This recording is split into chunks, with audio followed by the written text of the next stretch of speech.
Трет ден грчките земјоделци ја блокираат македонско-грчката граница и денес 2 часа беше затворен преминот Богородица. Колони автомобили и камиони чекаа кога ќе заврши блокадата и преминат на другата страна. Не се знае дали и во текот на вечерните часови ќе биде блокиран преминот. Иако во моментов има слободен проток на возила и од едната и од другата страна на границата, но од грчка страна во моментов стојат околу 100 трактори и тешка механизација кои што во секој момент се очекуваат повторно да ја блокираат границата.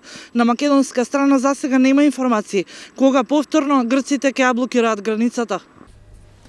Патниците сведочат дека се повеќе земјоделска механизација се забележува по магистралните патишта, а некои автопати се целосно затворени. Noi siamo venuti da...